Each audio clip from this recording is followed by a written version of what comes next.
저는 제 영혼에 큰 영감을 얻는 것이 여러 가지가 있지만 그 중에 하나가 영화입니다. 영화.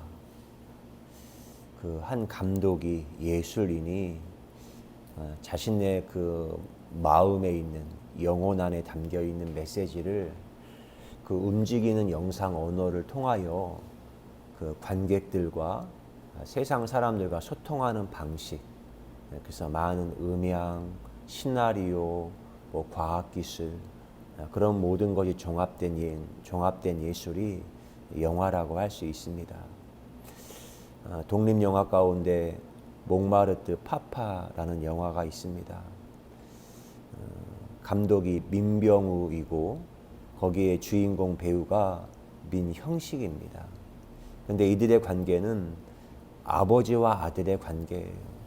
아들 민병우가 아버지 민형식을 주인공으로 세워서 다큐 영화를 만든 겁니다. 민형식 아버지는 평생 그 미술교사, 평교사로 30년 이상을 근무하시다가 이제 정년 퇴임을 하는 겁니다. 아버지가 평생 그 교사로만 사시다가 은퇴하시면 아직도 60대인데 젊으신데 무엇 하실까? 그래서 아들은 아버지에게 묻습니다. 아버지, 앞으로 뭐 하실 거예요? 은퇴하고 뭐 하실 거예요? 다 계획이 있지. 다 생각이 있지. 그리고는 이제 때가 되어서 그냥 이제 교사에서 은퇴를 했습니다. 그리고는 아버지가 평생을 꿈꾸어오던 일을 하는데 프랑스, 예술의 도시인 프랑스 파리의 몽마르트에 가서 그림을 그리는 것이 아버지의 꿈입니다. 그래서 그 파리 시에서 몽마르트 언덕에 가서 그림을 그릴 수 있는 그 자격증을 신청을 합니다. 라이센스가 있어야만이 미술가로 그림을 그릴 수 있거든요. 그 공간 안에 아무나 들어가서 미술 작업을 하는 것이 아니라 자격증을 받은 사람만이 몽마르트 미술 공간에 들어가서 그림, 스케치를 할 수 있는 겁니다. 그 모든 걸 준비하고 이제 실행을 하고 그 몽마르트에 가서 아들이 아버지에게 묻죠. 아버지, 기분 어떠세요? 와, 끝내준다. 끝내준다. 그러면서 그 영화가 이렇게 스토리가 흘러갑니다. 근데 아버지와 아들의 관계, 이게 쉬운 게 아니거든요. 아버지와 아들의 관계라는 그 입장의 차이가 서로를 객관적으로 볼 수 있는 일에 있어 심각한 왜곡을 가져옵니다. 30년 이상 넘게 아버지와 아들로 살았어요. 그러면 아버지와 아들은 그 수직적인 관계거든요. 그 계단이 형성이 돼요. 그리고 그 오랜 세월 가운데 어떤 사랑도 있지만 상처도 있고 고통도 있고 사건도 있고 그런 것들이 그 수직적 관계 가운데 계단이 형성이 되어지면 서로가 소통하는데 굉장한 어려움이 있습니다. 그래서 그런 거 있잖아요. 우리가 이 땅에서 보면 뭐 5층, 10층, 20층 건물의 높이가 있잖아요. 근데 이걸 항공 사진에서 이렇게 사진을 찍으면 그 건물이나 지형의 그 높이, 그것을 볼 수가 없어요. 그냥 위에서 단면적으로 항공 위성 사진이니까. 그래서 이렇게 뭐 여기와 여기가 별 차이 없는 것 같은데 그게 뭐 높낮이로 뭐 20m, 30m의 높낮이가 발생한다면 여기서 여기로 넘어갈 수 없는 거죠. 왜? 그 계단, 계급이 형성된 것이 서로가 서로를 넘어갈 수 없는, 공간과 공간을 이동할 수 없는 심각한 장벽이 된다는 것입니다. 그래서 아들이 그 나중에 영화를 다 찍고 영화를 개봉하게 하고 시사화를 할 때 아들 민병우 감독이 그런 이야기 하더라고요. 영화를 찍으면서 아들의 시각이 아니라 감독의 눈으로, 관찰자의 시선으로 모든 것을 보았습니다. 그냥 말은 쉽지만 이게 쉬운 게 아니잖아요.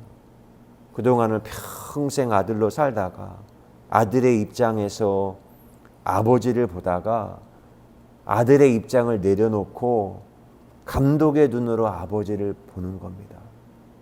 그러면서 영화가 만들어져요. 프랑스 파리에 간다고 하니까 아버지의 친구들이 여비를 주는 거예요. 비행기 값이나 음료수 값이나 밥값을 하라고. 그리고 그 여비를 다 챙겼는데 프랑스 지하철에서 소매치기를 당했어요. 그 가진 돈을 다 잃어버렸어요. 그리고는 파출소에 가서 신고를 하고, 그 프랑스까지 가서도 아버지는 카지노 도박장을 가시네요. 몽마르트 언덕 거기서 그림을 그리는데 그림은 또 한 점도 못 팔아요. 그림을 팔아야 뭔가 경비도 나올 텐데 그 아버지가 그린 그림을 그 누구도 예술 작품으로 인정해 주지 않고 아무도 그 그림을 사가지 않는 겁니다.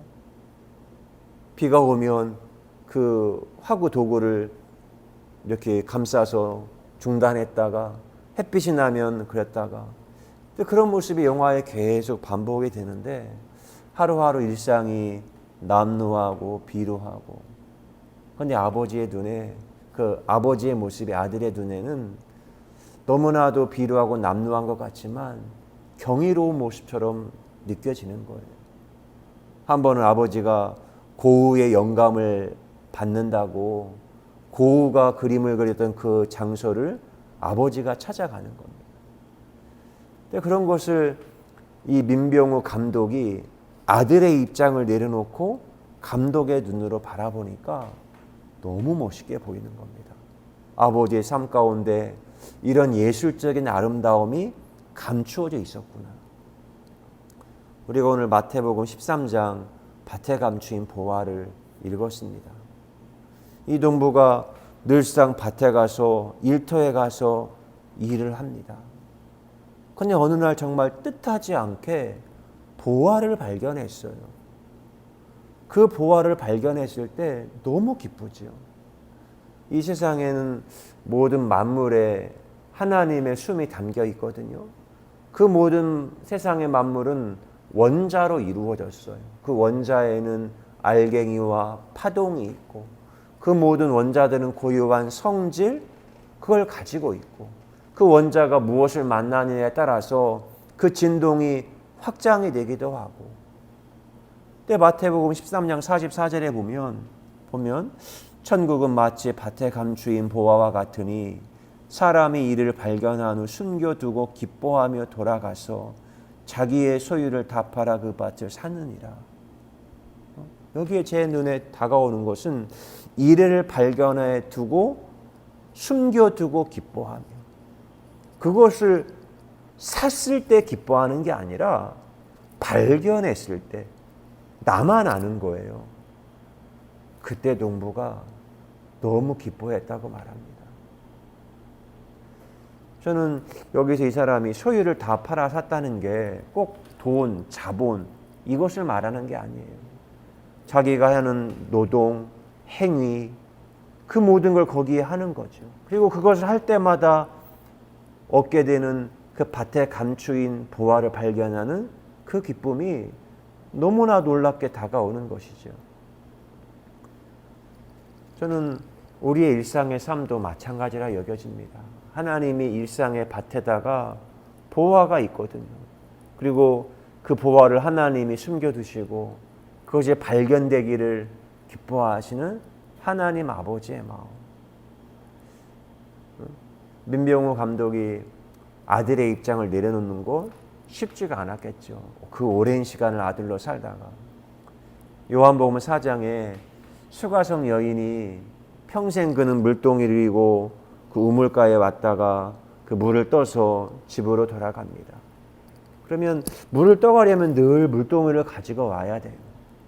그런데 어느 날 낯선 예수님, 유대 남자, 그를 만났다가 그가 나중에는 메시아, 그리스도인 것을 알게 되죠. 그가 메시아 그리스도인 걸 알게 된 순간에 여인은 자신이 들고 있던 물동이를 버려요. 그 물동이를 버린다는 것은 자기에게 있던 어떤 정체성이 변화가 생겼다는 겁니다. 보이지 않던 것이 그 눈에 보였다는 것이죠. 그 보이지 않던 예수 그리스도 메시아를 본 순간, 천국 보화를 발견한 순간 물동이를 버리고 생수이신 그리스도를 증거하러 가는 겁니다. 저는 제게 있어 이 목사의 입장이라는 것이 수가성 여인이 들고 있었던 물동이와 같은 것이었어요. 그 물동이에다가 제 인생의 목마름을 해결해 줄 생수를 그 목사라는 입장에다가 그 생수를 담고 그렇게 하고 저는 50여 년을 그렇게 살았죠. 근데 제가 이 더하임을 하고 일상의 값주인 보화를 발견하고 그리고 오히려 더 물고기를 버린 순간에 더 생수이신 그리스도가 더 제게 더 아름답게 제 마음 가운데 다가오는 겁니다. 영화 곡성에 중요한 대사 2개가 있습니다. 무엇이 중요한디? 절대 현혹되지 말라. 무엇이 중요한디? 무엇이 중요한지를 잃어버리면 우리가 현혹이 되는 거예요. 그 영화는 맨 첫 장면이 한 사람이 그 낚싯바늘에다가 미끼를 끼는 장면으로 시작을 해요. 낚싯바늘이 있고 낚싯바늘엔 또 반대 방향으로 나 있는 미늘이라고 하는 작은 또 바늘도 있어요. 그 미끼의 현혹에서 낚싯바늘을 무는 순간에 결코 벗어날 수 없어요. 현혹에 대해서 그것을 무는 순간에. 신앙이라고 하는 것이 이렇게 돌이켜보면 미늘과도 같은 것이었어요. 내가 다다라야 할 어떤 지점, 그걸 정해놓고는 그걸 향해 달리지요. 그것이 하나님의 나라라고 하기도 하고. 근데 이제는 어떤 제가 달려갈 목표점, 계획, 그걸 정하기보다 이제는 원리적이고 과학적인 사고를 합니다. 제가 질문하고 그리고 가설을 만들고 그리고 제 몸으로 직접 실험을 해보고 그리고 실험에 대한 결과를 쓰고 또다시 그게 맞는지 또다시 재검토를 하고 그러면서 어떤 사물과 세상에 담긴 고유한 진동을 찾아가는 것, 그것들이 너무나 제겐 즐거움으로 다가옵니다. 인간이 하나님의 경고인 선악과를 따먹고 우리 인간에게는 영적인 죽음이 왔어요. 사실은 영혼의 죽음을 당하기 전에는 아담은 에덴 동산의 최고의 예배자, 날마다 감격하며 예배하는 최고의 예배자였습니다. 선악과를 먹었다고 해서 환경이 바뀐 것은 하나도 없어요. 여전히 그들은 에덴 동산에 있어요.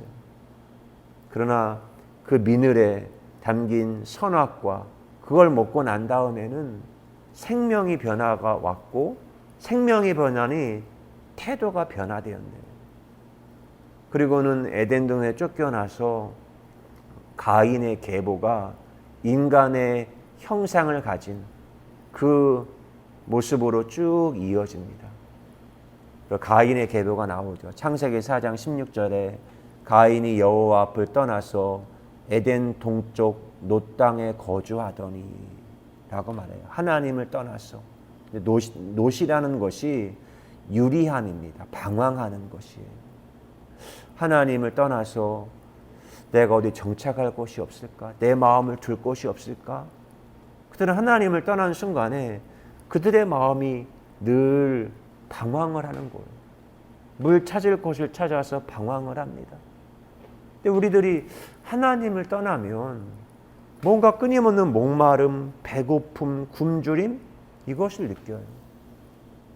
때로는 우리가 무엇인가를 먹을 때 배고파서 먹는 것도 있기도 하지만 때로는 정서의 허기를 육신의 배고픔으로 느끼고 목마름을 느끼고 그걸 먹는 것도 있죠.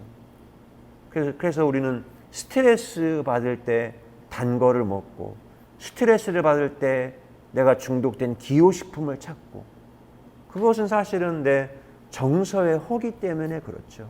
정서의 허기를 느낄 때 쇼핑 중독하고 명품을 사고. 창세기 4장 17절 말씀에 아내와 동침함에 그가 임신하여 에녹을 낳은지라. 가인이 성을 쌓고 그의 아들의 이름으로 성을 이름하여 에녹이라 하니라. 그들이 하나님을 떠나고 난 다음에 경계를 만들지요. 그리고 에녹성이라 이름을 짓지요. 서로 선을 만들고. 근데 그 순간에 그 하나님의 영광에 가득한 자연은 점점 멀리하고 자기 이름이 담긴 그 성에 갇히어 버리죠. 저는 이제 그 경계를 벗어나서 물동이를 버리고 남루한 것 같지만 이 자연의 생명이 흐르는 곳, 이곳에서 노동하며 보화를 발견하는 그 기쁨이 천국의 기쁨입니다. 기도합니다. 거룩하신 하나님 감사합니다. 오늘도 일상에 감추인 하나님의 나라 보화가 있습니다. 우리는 어디에 있는지 모릅니다. 그러나 성실히 내가 몰입하여 올인하여 내 인생의 모든 대가를 지불하며 일하는 이 곳에서 방긋 웃고 꽃을 피우는 그 아름다운 천국 보화를 발견하게 하시고, 그 기쁨 가운데 하루하루 춤을 추듯 내 노동의 현장을 아름다운 꽃으로, 아름다운 빛깔로 물들이며 만들어가는, 채색해가는 저희의 삶이 되게 하신 하나님의 사랑에 감사합니다. 오늘 하루의 삶도 주님 함께 하시고 동행하실 것에 감사드리며 예수 그리스도의 이름으로 기도드리옵나이다. 아멘.